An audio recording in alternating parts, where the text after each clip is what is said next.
বিরাজমান থাক। আমরা এই রাষ্ট্র থেকে একে একে প্রত্যেকটি বৈষম্য আমরা দূরীভূত করতে চাই। প্রিয় শিক্ষার্থী বন্ধুগণ, আজকে আমাদের শিক্ষার্থী সমাজকে 30 নামক একটি ব্যারিয়ারে আটকে দিয়ে আমাদের যুব সমাজকে ফ্রাস্ট্রেশনের দিকে ঠেলে দেওয়া হচ্ছে। আজকে আমাদের যুব সমাজ বয়স 30-এর কাছাকাছি আসলে তারা বয়স লুকায়, তারা একটা হীনমন্যতায় ভুগে। ঠিক এভাবে আমাদের যুব সমাজকে হীনমন্যতার দিকে ঠেলে দেওয়া হচ্ছে। আমরা একটা হীনমন্য জাতি গড়ে তুলতেছি। আমরা যে যুব সমাজকে ফার্স্ট প্রায়োরিটি দিয়ে একটা দেশকে এগিয়ে নেওয়ার কথা, ঠিক কিন্তু যে উল্টোটা কিন্তু আমাদের আজকের এই বাংলাদেশে ঘটছে। আজকে আমাদের যুব সমাজকে 30-এ রেখে আমাদের যে যুব শক্তিটা রয়েছে, এই শক্তিকে কাজে লাগিয়ে রাষ্ট্রকে উন্নয়নের দিকে ধাবিত করার কথা ছিল, কিন্তু আমাদের যুব শক্তিকে তিলে তিলে নষ্ট করে দেওয়া হচ্ছে। দিনে দিনে নষ্ট করে আমাদের যুব সমাজকে একটি আনপ্রোডাক্টিভ শ্রেণীতে পরিণত করা হয়েছে।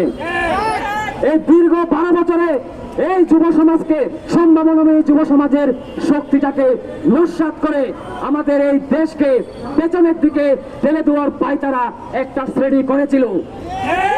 এই যুব সমাজকে অবজ্ঞা করে যারা দীর্ঘ 12 বছর অবজ্ঞা করেছে, তারা কিন্তু টিকে থাকতে পারে নাই।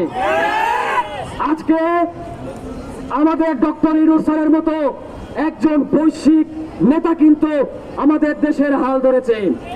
আমরা ছাত্র জনতা মিলে আজকে আমাদের 35-85 সবাই কিন্তু বৈষম্য বিরোধী আন্দোলনের সৈনিক। আমাদের সহযোদ্ধারা রাজপথে হামলার শিকার হয়েছে, ফ্যাসিবাদের হামলার শিকার হয়েছে।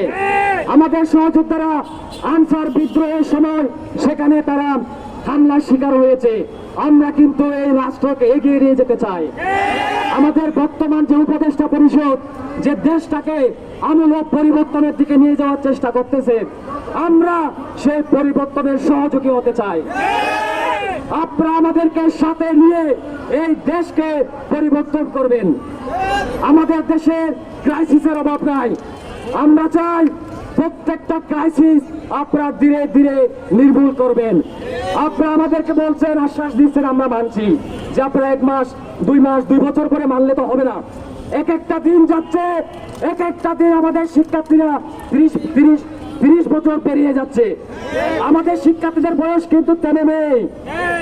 প্রতিদিন আমাদের শিক্ষার্থীরা বয়স সীমা হারাচ্ছে। প্রতিদিন আমাদের শিক্ষার্থীরা বয়স সীমা হারিয়ে তার যে মৌলিক অধিকার ছিল, এই যে চাকরিতে প্রবেশ করে তারা দেশের উন্নয়ন অগ্রগতিতে তারা অবদান রাখবে, আজকে তারা কিন্তু অবদান রাখতে পারছে না। আমরা একটা মেসেজ দিয়ে দিয়েছি, আমরা এখানে জনদুর্ভোগ চাই না। যদি উপদেষ্টা পরিষদ থেকে একটা টিম এসে আমাদেরকে যদি দায়িত্বহীন সুস্পষ্ট ঘোষণা যদি এই ছাত্র সমাজের সামনে দেয়, তাহলে 1 সেকেন্ডের মধ্যে আমরা আমাদের শিক্ষার্থী সমাজকে নিয়ে আমরা ঘরে ফিরে যাব। কিন্তু যদি সুস্পষ্ট বার্তা আমাদেরকে দেওয়া না হয়, আমরা এই যে দেখছেন এই যুব সমাজ এরা কিন্তু ফ্রাস্ট্রেশনের দিকে চলে যাচ্ছে। আমরা যতক্ষণ সুস্পষ্ট ঘোষণা আসবে না, আমরা রাজপথে লড়াই সংগ্রাম চালিয়ে যাব। ধন্যবাদ সবাইকে।